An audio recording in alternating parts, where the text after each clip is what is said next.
I'm grateful to Sue Gray for her report today, and I want to thank her for the work that she's done.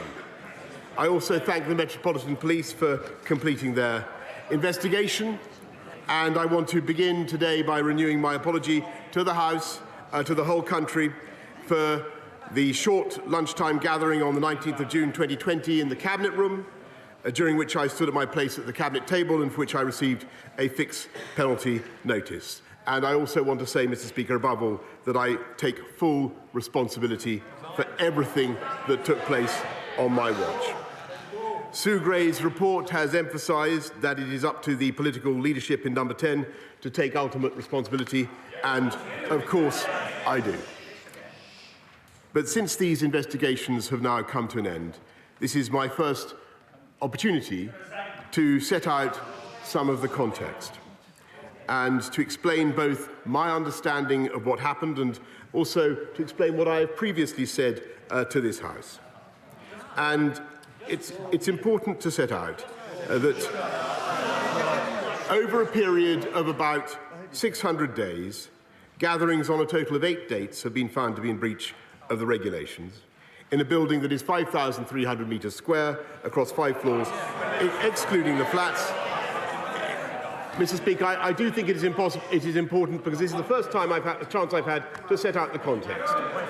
Hundreds of staff are entitled to work, and in the Cabinet Office, which has thousands of officials and now is the biggest it's been in any point in its 100-year history. And that is in itself one of the reasons why the government is now looking for change and reform. Mr. Speaker, those staff working in Downing Street were permitted to continue attending their office for the purpose of work, and the exemption under the regulations applied to their work because of the nature of their jobs reporting directly to the Prime Minister. These people were working extremely long hours, doing their best to give this country the ability to fight the pandemic. Mr. Speaker, I appreciate that this is no mitigation, but it is important to set out Prime Minister, context. please, just one second. Can I just appeal to the House? I expect it to be heard, and I want everybody to hear it. And I want the same respect to be shown to the Leader of the Opposition afterwards. So please, this is a very, very important statement that the country wants to hear as well. Prime Minister. Yeah, Mr. Speaker, I'm trying to set out the context, not to mitigate or to absolve myself in any way. The exemption under which they were present in Downing Street includes those circumstances where officials and advisers were leaving the government. And it was appropriate to recognise them, to thank them for the work that they have done. Let me come to that, Mr. Speaker. I briefly attended such gatherings to thank them for their service, which I believe is one of the essential duties of leadership, and particularly important when people need to feel that their contributions have been appreciated and to keep morale as high as possible. I'm trying to explain the reasons I was there, Mr. Speaker. And it's clear from what Sue Gray has had to say that some of these gatherings then went on far longer than was necessary. And they were clearly in breach of the rules, and they fell foul of the rules. I have to tell the House, because the House will need to know this, and again, this is not to mitigate or to extenuate, I had no knowledge of those subsequent proceedings because I simply wasn't there. And I have been as surprised and disappointed as anyone else in this House as the revelations have unfolded.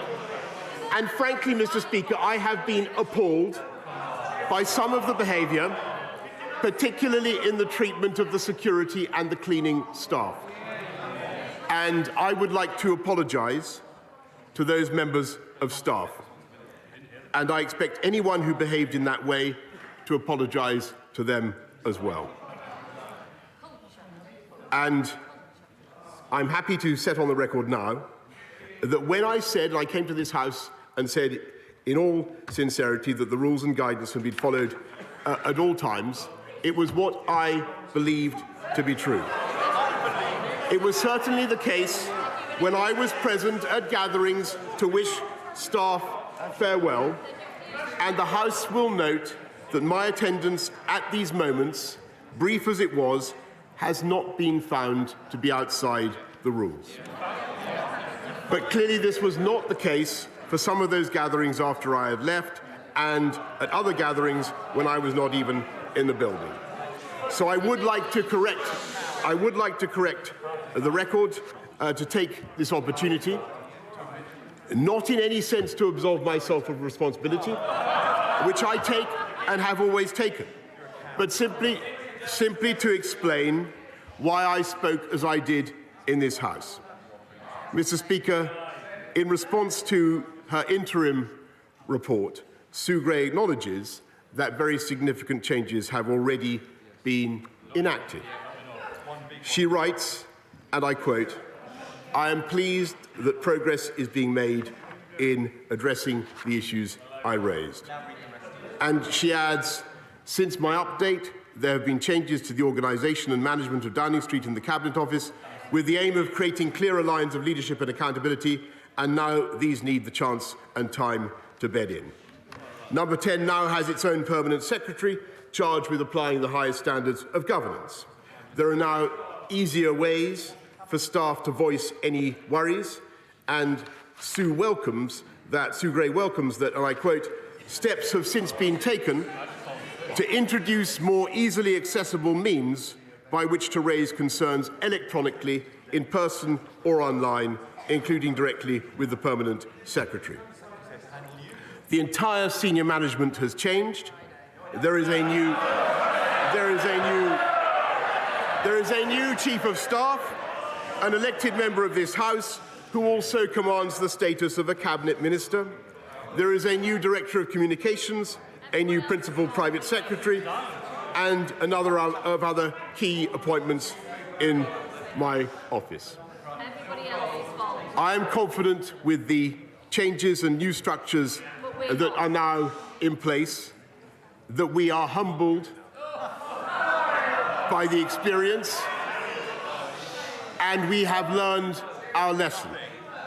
And I want to conclude by saying that